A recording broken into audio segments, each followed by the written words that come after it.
Hey, come on in here. Have a seat. Let's talk about next. Hey everybody, good news. I got my microphone working again. It was out of service for quite a while. Actually, it was the computer's problem, not the microphone, but I got it fixed just in time to talk about Next by Michael Crichton. I don't know why the title on this book is so tiny and his name is so enormous. It's like you don't even notice the title there. Welcome to the Michael Crichton Read Along.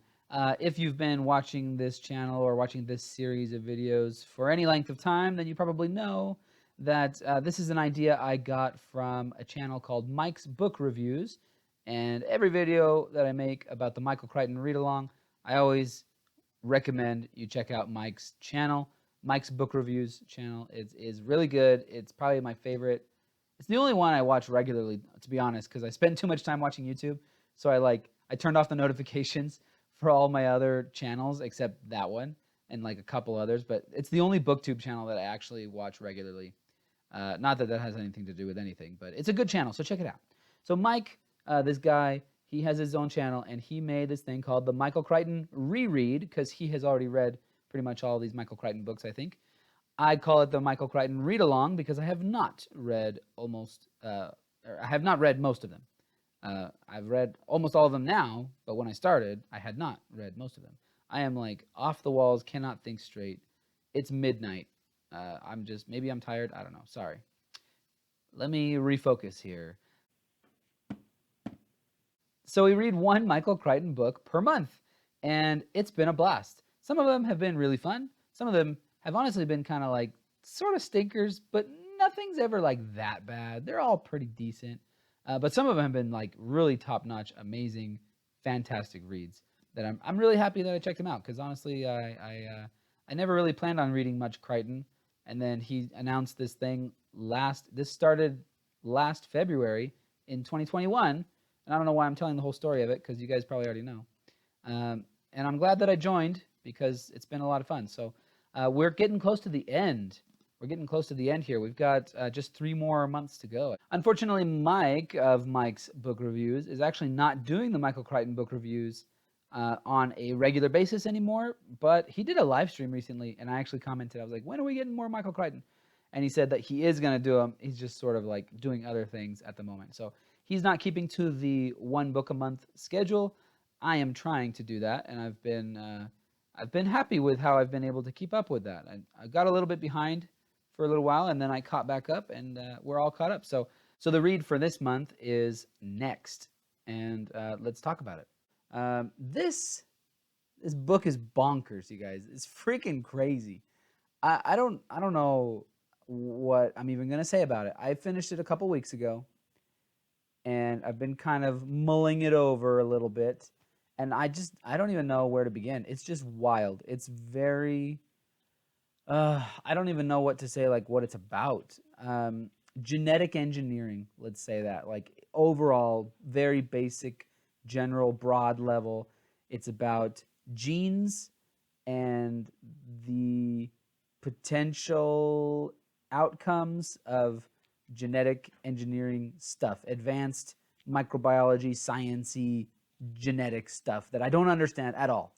You know what? Actually, I'm just gonna read from the flap, because this is gonna say it better than I could, and it's not gonna spoil stuff. So it says, "Is a loved one missing some body parts? Are blondes becoming extinct? Is everyone at your dinner table of the same species? Humans and chimpanzees differ in only 400 genes. Is that why a chimp fetus resembles a human being?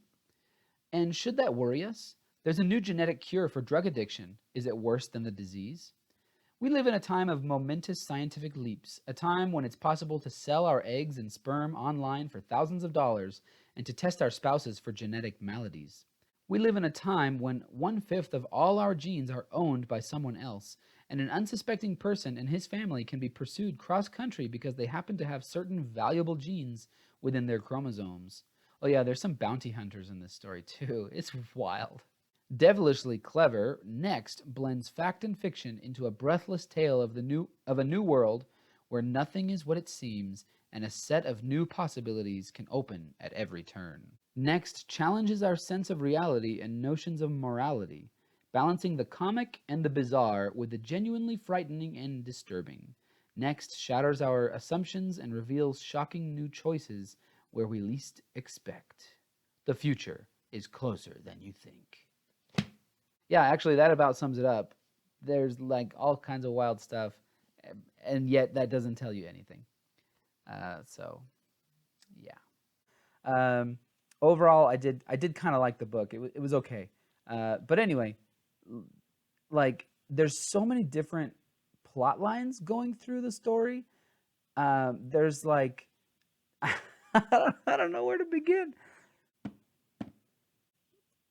There's like a dude that works in a lab and his brother's a drug addict. I actually like this is the first part of the book that I like. It made me laugh. I thought it was really funny. He has like this spray that he as part of his job, he administers it to rats in this experiment that they're doing. And he has this canister and his brother sees it and snorts it thinking that it was like some sort of what did he thought it was oh, what's the word? Nitrous. And so he accidentally gives himself like this rat drug, and it starts affecting him in these weird ways. So that's like one part of the book. There's there's like a half chimpanzee, half human hybrid thing, and that was actually really. It was almost I don't know, like it's not emotional, but when it was first presented, it brings up. There's a fly buzzing around here. I'm sorry, I can't get it. um, it brings up a lot of ethical questions about like they they like mix blood from a human in with whatever I don't know, and they create this like half chimpanzee, half human thing, and they keep it in a cage, but it talks like a human, and it's like and it reasons, and it's very like it's like a little child, and reading that was like almost upsetting, you know? It's like oh my gosh. So there's that. There's like a parrot that has been genetically modified, and it can talk and but not just like repeat sounds, but like talk like a person. But nobody really believes. Well, some people, but most of the people that it encounters just think it's a bird that's repeating sounds. There's like so much wild stuff going on. There, reading this, I was like, this is kind of. I've never really read much grimdark, but everybody talks about morally gray characters, and I was reading this, and I was like, this is basically like grimdark sci-fi. Like there are no good characters in this story. Um, very, I guess there's maybe a couple kind of towards the end. There's like this mom character, and she's a pretty good person. Um, but honestly, like literally everyone is kind of just self-serving, doing their own thing, trying to get ahead, trying to screw other people over, and yeah, wild. So all sorts of crazy stuff is covered. There, like I mentioned, drug addiction, drug abuse. There's pedophilia in here. Um, there's actually a pretty good amount of sex, which I've mentioned before. I'm a prude. I don't really like that sort of stuff. So it wasn't like it was a little weird or whatever, but I mean, not weird. I don't know. Maybe I should just cut that out of the video. I don't know. I'm just rambling. I don't know what the heck I'm talking about. It's a crazy book. Crazy book. So I don't know what even to say about what it's about. Um, it's because there's so many different sort of characters going through their lives. Some of them do end up being interconnected towards the end, so that was kind of cool. But it was hard to keep track of toward the beginning. In my last Michael Crichton review, State of Fear, I talked about how at the beginning it was a little bit like not confusing, but just like hard to I guess confusing, yeah, would be the word. Just hard to keep track of everything because it was like a lot of different sort of vignettes of like, oh, this was happening here, this was happening here, this is happening here, this is happening.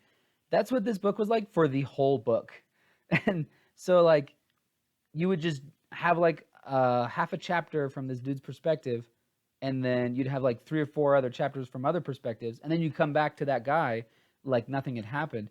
And Crichton, I don't feel like he was particularly good at this. It's not terrible, but a lot of authors, I've read stories like this, and as soon as you get back to a certain perspective, you know who you're talking about. This, I would have to be like, wait, who is this character again? Oh, it's the guy that they stole his cells. Okay, it's that guy. Or, oh, this is like the lawyer lady. Okay. There's a lot of, I forgot to mention earlier, it's kind of coming back to me. There's a lot of legality type stuff in here, and that's sort of a message of the book. Apparently, I don't know if this is still a thing or if it was just back when this book came out in the early 2000s. I guess companies were like patenting genes and stuff. Uh, so like I do remember when I was younger, I was in high school or maybe late middle school when this book came out. I do remember them talking about like, oh, we found the gay gene, oh, we found the fat gene, and that sort of stuff. And there's a lot of that in this book. And there's a lot of talk about like, oh, we found this gene that makes you behave like this. So if you have that gene, it explains all this stuff. And there's sort of like, is this true? Is this not kind of true? Sort of dialogue going on throughout the story. So that was interesting. But overall, one of the messages of the book, and he actually has an afterword at the end here where he sort of gives his actual perspective from the author, and he talks about how like patenting genes is just like a bad idea, because for example, I guess there was some company that like they came up with some sort of cure. They had a genetic cure. They had a gene that they manufactured that was able to fight some disease, and they patented it so no one else could make it, and then they like jacked the price up, and so people who needed the treatment were suffering basically needlessly, right? I understand people who make medicines, they deserve to make a living and stuff, but this was like a really unethical thing that they did. They jacked the price way up. So they had used cells from people with this disease that had like donated and been part of this research project. This is like a real story. Sorry, I'm making it sound like totally not a real story because I can't remember any of the details, but it's in the book. Um, um, and so they had like worked with these scientists, these medical researchers and stuff, and they had donated their body, their tissues, and they eventually made this gene, and then they patented it. So those very people that had donated their time and their bodies, literally, couldn't afford to get the treatment to be cured from this disease that they helped to fight against. So stuff like that. There is a fictionalized version of that in the book, and then he tells the real story about that in the afterword. But anyway, I know I'm rambling. I don't have a lot more to say about this. It was entertaining. Some of it was like really wacky and really far out. Like there's an orangutan that speaks Dutch and French, I think, and so all these people are trying to like, it's like in the jungles of Malaysia, I want to say. So all these tourists and like reporters and journalists and stuff are trying to like go and like capture it speaking on audio and stuff. And so so there's like really wacky, goofy stuff. Like the parrot has wild adventures. It like escapes and it's flying all over the place and talking with different people. But there's also, in true Michael Crichton fashion, there's some very real world applications, some very sort of dark stuff, some more like down to earth, like, oh, this is actually happening. This is a fictionalized version, but this kind of thing is really happening in our world, and it should maybe be of concern to people who care about justice and things like that. So overall, it was very readable. It wasn't like poorly written, other than the fact that it was a lot of different plot lines that were kind of hard to keep to keep separate. Like it was hard to keep track of them. Other than that, I thought it was really well written. It was fast paced. It was kind of weird how like every female character. So I have been very forgiving to Michael Crichton. I know a lot of people have complained about his female characters. I've been pretty forgiving. You know, it's like, okay, like this is the story he wants to tell. It's like, whatever. State of Fear, I mentioned in my review. It's like, okay, all these female characters are like described as like super sexy. Excuse me. This book was that, but a lot worse. A lot more, I guess I should say. Good or bad, it's up to you, I guess. It's relative, but it was a lot more pronounced in this story.